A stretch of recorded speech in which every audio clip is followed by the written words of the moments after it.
What's up, everybody? I got a great question today, and I'm so excited to share it with you guys. It has to do with the sales script that I have available. It's the links below the video. It's at salesremaster.com, and it's an inbound script, but it can also be translated to an outbound script. And I'll make another video on how you can adjust the wording and the wordplay to make it an outbound script. But I got a response back to someone who signed up for the script, because it's free, and it was compliments. It was definitely, saying, wow, for something that's only 2 sentences, it really does change dramatically the engagement of the phone call. And and they asked me, like, how did I come up with such an easy, kind of like less is more type approach. And my response back to that person was that I think it's just effective because there's really no real dead-end question. And a dead-end question is different than an open-end question.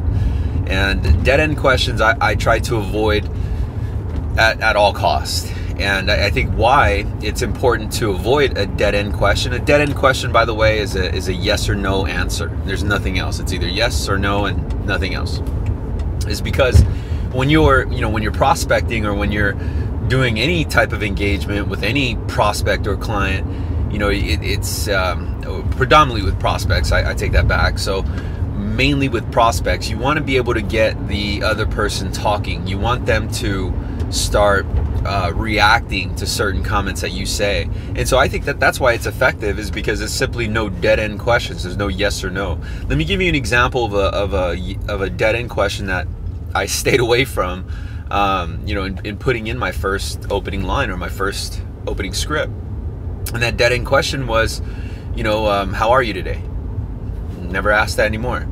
Another dead-end question is, can I move forward? Another dead-end question is, can we begin?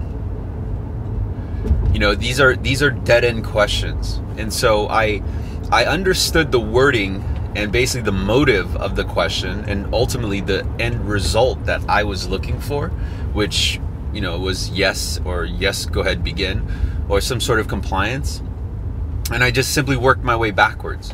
And so if I wanted compliance and I wanted them to say yes, then I'm going to script or align my words and my wordplay so that I am more likelier to get that compliance.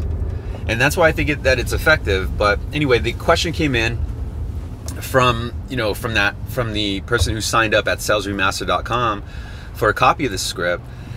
And at the very bottom, it says, once you get control of the conversation, the key thing is to ask or manufacture some very powerful open-ended questions. And the question was, well, can you help me manufacture those questions?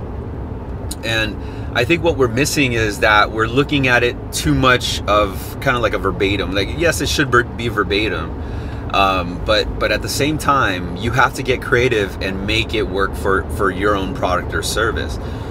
You see, I work in the financial industry, so I'm a consultant with regards to real estate financing. And so the end result of my prospects typically are in line with savings, monthly cash flow, lower rate, lower payment. The challenge that I meet is that there's 1,001 other sharks who's swimming in the same barrel as I am, looking for the same prospect. And these other sharks are spitting out guarantees and promises of lower rates, lower fees. They have, a bigger reputation. They have more presence, locally and also nationally. And with the way communication has developed and communications have developed with technology, internet, texting, direct messaging, it's the loyalty from prospects is going another direction as well. It's definitely changes. Basically, who's ever got the lowest rate, who's ever got the lowest price. And I mention this because I'm sure with the content that you watch here and some of the sales training content that I have, you're probably going to think like, well, this guy just sells money. This guy just sells savings. Who the fuck wouldn't want savings? Who the fuck wouldn't want money? Or, hey, I got to be licensed to sell that. And it's really going to be based on how you look at it. Or you could take the principles or the negotiation techniques and then adapt it and apply it to your product. I don't care if your product only costs $10. You're still using the techniques and the strategy behind Sales Remastered to adapt it to yours. And that's where you're going to come into play, is because you have to get creative.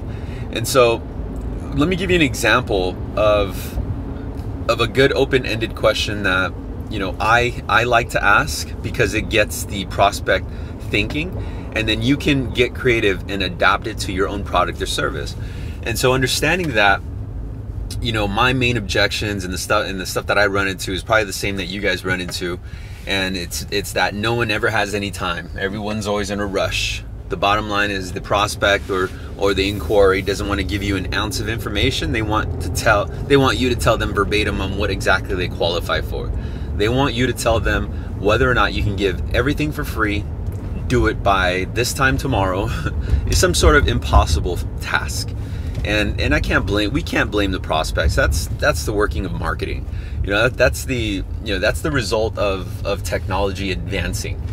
So I'm not going to hold the prospect accountable for that. I'm not going to say, oh, this prospect's dumb. They think that you know, anything is free. And what I'm going to do, though, is just simply adapt. And so knowing that those are my objections, here's an open-ended question that I use that is very powerful. And what I do, let me tell you the ideology behind it, is that I'm simply looking for what the prospects plan to do with the result of my service. I'm not looking for what the prospect wants, right? Because I already know what they want. And again, it's all those objections that I just went over with you. But instead, I want to find out their attachment to the results of my service. So if you need a lower rate, you need a lower payment, or you need a higher payment to pay your term off sooner, then I'm looking as to why. You know, are you retiring? You need monthly savings. Is it tight right now? How tight is it? And the reason why I do that is because our prospects are more tied to the result of the service than they actually are to the fee and the rate, or, you know, the upfront factor. Maybe you're brand new to the industry, or, you know, you're not necessarily experienced within the industry.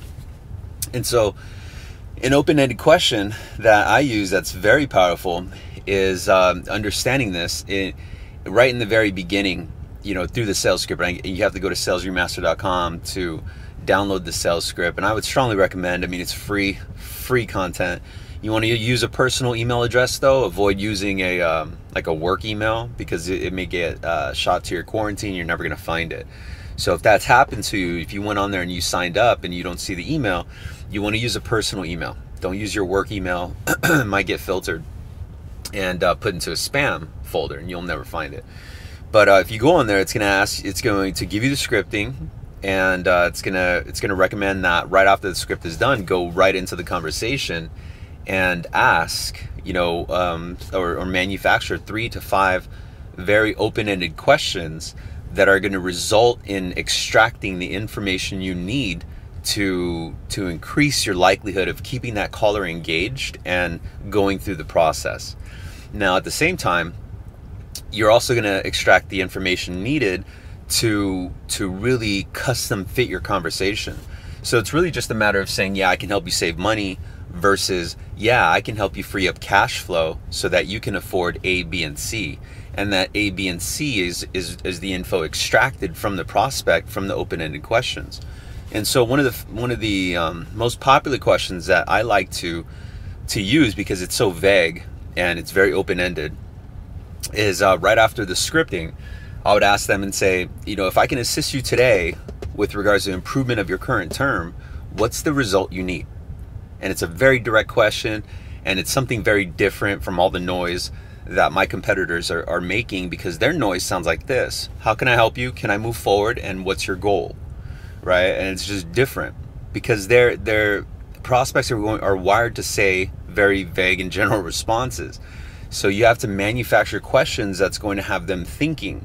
And when they tell you what they plan to, or what kind of results they're looking for, it's putting you closer to identifying what door you need to open and go in, right? Because your services and product, or your sales process could have many doors. You know, you got this product, that product, this term, that option, this package.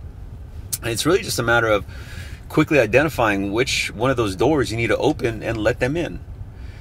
And so when we approach it that way, and this question, finding out what kind of results they need, lets me know exactly what kind of prospect I'm dealing with. And I need to identify what kind of prospect I'm dealing with so I know how to adapt and keep that caller engaged. Another manufactured question or example is that when I do find out what the results are, like let's say that the bottom line is that they need to create a couple $100s in savings, or they need to create some savings, then I'll ask them, perfect, with that savings, do you plan to put it in the bank to use to maybe pay off other debt? Or do you plan to use that savings to pay principal off the balance of your term or your loan? And why I manufactured that open-ended question is because it gets them thinking, and it's going to help me extract the information that I need to keep them engaged. So if I find out that they plan to take that savings and put it towards the balance of their term, then I'm going to reconstruct my conversation geared all about paying the loan off as soon as possible. On the flip side, if they say that they need extra money to put in the bank or pay off other debt, then I'm going to gear my conversation tailored around maximizing cash flow and how I can create monthly savings, how I can create breathing room, right? It's not going to be vague anymore, and thus my noise is different from everyone else's. So those are a few manufactured questions. Those are a few open-ended questions I think are very powerful, and I hope you guys get the concept. Send me a direct message or send me an email, daniel@salesremaster.com, if you ever have any inquiries or questions that you want to get around and go a little bit deeper into, and I'll respond. I'll definitely reply back. Not only that, but I'll end up making a video on it, and I think we all win. So I hope this message helps. I wish you guys a great week, and I'll see you guys on the next one. Bye.